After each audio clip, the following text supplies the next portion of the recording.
Hello everyone, আসসালামু আলাইকুম। যে যেখান থেকে আজকের ভিডিওটি দেখছেন, সবাইকে জানাই অনেক অনেক শুভেচ্ছা। ভিডিওটি শুরু থেকে শেষ পর্যন্ত দেখতে থাকুন। আজকের শুরুতেই আমি আপনাদের সাথে শেয়ার করছি সৌদিয়ানদের প্রিয় এবং অত্যন্ত সুস্বাদু টক দই চিকেন রেসিপি। পুরো রেসিপিটা সৌদিয়ান স্টাইলে হবে, খুব সহজ পদ্ধতিতে এবং আরবিক ফ্লেভারে এই রেসিপিটি তৈরি করব। যে কোনো রুটি, পাউরুটি এবং আরবিয়ান স্টাইলে যে বিভিন্ন আইটেমের খোবজগুলো বানায় সেগুলোর সাথে এগুলো খুব ভালো যায়। সাথে পোলাও অথবা সাদা ভাত, মাশাআল্লাহ তাবারাকাল্লাহ, ওরা অনেক বেশি বেশি লাইক করে। প্লিজ ভিডিওটি ভালো লাগলে একটি লাইক দিন। আর আমার চ্যানেলের নতুন সদস্য হয়ে থাকলে অবশ্যই চ্যানেলটি সাবস্ক্রাইব করে পাশের বেল আইকনটি বাজিয়ে দিন। যে আপুরা বাংলাদেশ থেকে নতুন বিদেশে আসতে চান, অবশ্যই আমাদের এই রেসিপিগুলো আপনারা ফলো করতে পারেন। এগুলো দেখে দেখে যদি আপনারা রান্না করে আরবিদের মন জয় করে নিতে পারবেন, আশা করি আপনারা ভালো একটা অ্যামাউন্টে চাকরি করতে পারবেন আমার মতো। আমি মাসে ১,০০,০০০ টাকা ইনকাম করতেছি। আলহামদুলিল্লাহ, আল্লাহর রহমতে অনেক অনেক ভালো আছি। তো নিজের ফ্যামিলিতে থাকলে যেরকম হচ্ছে আম মান অভিমান হয়, ঠিক তেমনি বাহিরে আমরা চাকরি করি, আমাদের সাথেও দৈনন্দিন জীবনে মান অভিমান নিয়ে আমাদের দিন শুরু হয়, রাত শেষ হয়। তো সব কথার আ এক কথা হচ্ছে যে আমরা এখানে চাকরি করার জন্য আসছি। ভালো-মন্দ নিয়েই মানুষ আমরা। আর মানুষ এক জায়গায় থাকলে ভালো-মন্দ হবে, এটা স্বাভাবিক। তো সেগুলো মেনে নিয়ে আমাদের চলতে হবে। কারণ কষ্ট করলে সুখ আসে ইনশাআল্লাহ। তার প্রমাণ আমিও। কারণ আমি কষ্ট করেছি, বিদেশ লাইফে আমি অনেক অনেক কষ্ট করেছি। আলহামদুলিল্লাহ, আজকে আমার চলার মতো একটা অ্যামাউন্ট আছে। আমার নিজের একটা বাড়ি আছে, কারণ মেয়েদের বলে নিজস্ব কোনো বাড়ি থাকে না। তো মাশাআল্লাহ, আলহামদুলিল্লাহ, এই বাড়িটাতে আমি ১০ বছর চাকরি করি।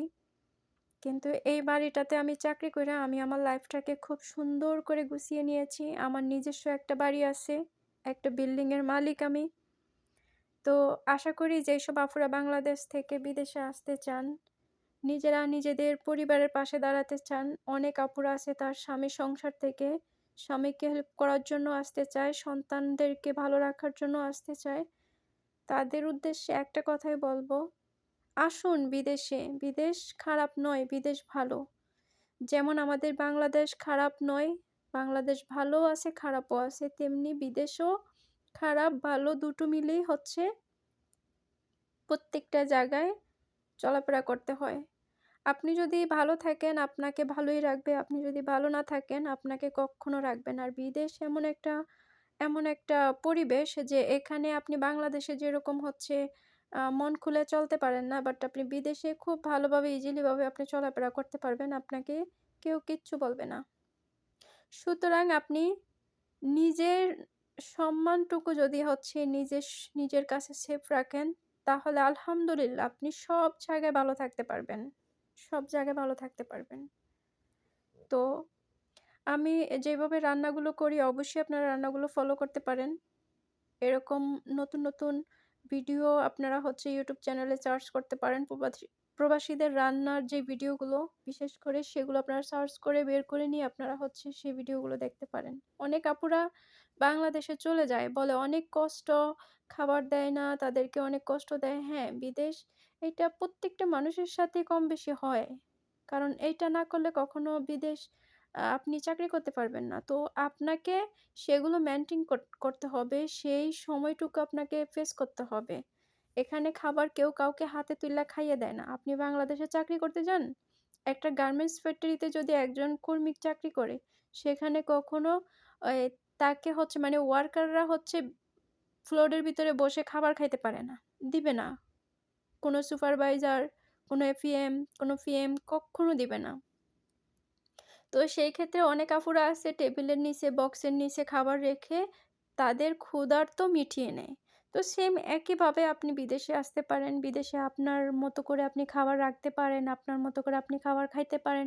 যে সবকিছু আপনি তাদের সাথে শেয়ার করে খাইতে হবে, এটা কখনই সম্ভব না।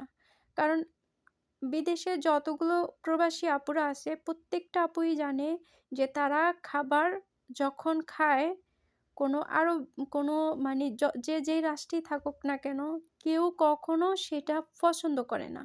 মানে আমার বেলায় না, সবার বেলায় এগুলো পছন্দ করতে চায় না, পছন্দ করে না। তো আমরা খাবার খাবো, আমরা একটা মানুষ রক্তে মাংসে গড়া, আমাদেরও ক্ষুধা আছে। তো সেই ক্ষেত্রে কি আমরা ওদেরকে দেখিয়ে, ওদেরকে বসে, ওদের সাথে বসে আমরা এভাবে খাইতে পারবো? কখনোই না। তো সেই ক্ষেত্রে আমাদের খাবারগুলো আমাদের মতো করে প্রসেসিং করে নিতে হবে। আমাদের খাবারগুলো আমাদেরকে সময় দিতে হবে। আমরা কিভাবে খাবো, কি খাইলে আমাদের ভালো লাগবে, সেগুলো আমাদের মেইনটেইন করতে হবে। তো যাই হোক, আমি এদিকে সব রান্না কমপ্লিট করার পরে জাস্ট একজন আমাকে বলছে পরোটা খাবে। এখন ওর জন্য তো আর আমি এখন ঘুমিয়ে পড়তে পারব না, যেহেতু রাত ১২টার একটু আগে হচ্ছে খাবারের অর্ডার দিছে। তো আমি পুরো বাসার সবার জন্য মানে খাবার বানায়া হচ্ছে রেডি করে ওদেরকে দিয়ে আসছি। তারপর হচ্ছে আমাকে আরো একজন অর্ডার করছে, ও পরোটা খাবে, ও হচ্ছে ভাত খাবে না। যেই কথা সেই কাজ, চলে আসলাম তার জন্য পরোটা বানাইতে। এখন এত রান্না করে আমি সবাইকে খাওয়ালাম, কিন্তু আমারও তো ক্ষুধা লাগছে। যেহেতু রাত ১২টার উপরে বাইজা গেছে রান্না করতে, করতে। তো ভাবলাম একটা পরোটা খাই আপনাদের সাথে শেয়ার করি। তারপরে হচ্ছে আমি ঘুমিয়ে পড়বো। তো এরকমই হচ্ছে কাজের ফাঁকে আপনারা আপনাদের খাবারের চাহিদাগুলো মিটিয়ে নিতে পারেন। তবে এমন না যে আপনি একদম পেটটা ভইরা খাইয়া আপনি হচ্ছে আর চলতেও পারবেন না, কাজও করতে পারবেন না। এটা হচ্ছে ঠিক নয়। কারণ নিজেকে হেলথি রাখতে হবে, নিজেকে সেভ করতে হবে, নিজেকে ভালো রাখতে হবে, নিজেকে ফোকাস করতে হবে। সেদিকে হচ্ছে আপনাদের নজর রাখতে হবে। তো যাই হোক, ভিডিওটি শেষ পর্যন্ত দেখার জন্য আপনাদেরকে অনেক, অনেক, অনেক ভালোবাসা রইলো। পরবর্তী ভিডিও নিয়ে আবারও আসবো আপনাদের মাঝে। এই পর্যন্ত সবাই ভালো থাকবেন, সুস্থ থাকবেন। আল্লাহ হাফেজ।